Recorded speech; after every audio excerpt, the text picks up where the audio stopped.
To be honest, I was a bit concerned about whether I'll be able to cover 120 miles off-road on this trip. I'm fit, but not much of a mountain biker. World Expeditions suggested I get in some training beforehand, but frankly, who trains to go on holiday? Even so, the first day was fantastic. It helped that it was to the Dead Sea, the lowest point on Earth, so by definition we were going downhill all the way. Also that our guide, Firas Al-Hamoud, was lovely. And that a 4x4 truck trailed as a backup just out of earshot. The main reason it was brilliant, though, was because a mountain bike is the ideal vehicle for remote Jordan. It lets you cover distance at a fair clip, while immersing in some amazing backcountry scenery. Because few tourists come this way, the locals are a bit surprised to see you, so you meet more people too. Children in desert villages. Hey!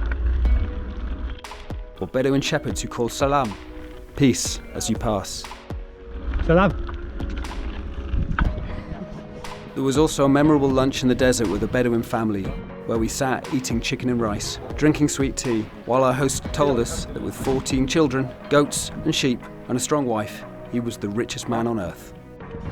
I'm not saying that the mountain biking was easy, and you will have to dig deep at times. One day's ascent of 3,600 foot was borderline doable for me. On the plus side, I'm sure that Petra appeared more dazzling to me after a humbling day in remote mountains than after a couple of hours' drive in an air-conditioned coach. That was, after all, how the Nabateans intended their capital to be discovered. That's another bonus of this trip. It schedules in sightseeing too. You can go for camel rides and a jeep safari in Wadi Rum, the place where Lawrence of Arabia started the Arab Revolt, and it looks every bit as good as the film.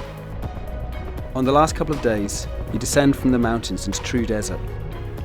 The dirt roads finally peter out, and you're roaming across this austere land of infinite space, with mirages on the horizon and mountains that hump up like camelbacks. It was a genuinely magical place, almost dreamlike. As for that training, well, I got through it, and I reckon anyone who's fit and confident on a bike could too. Anyway, there's always that 4x4 truck as an instant taxi.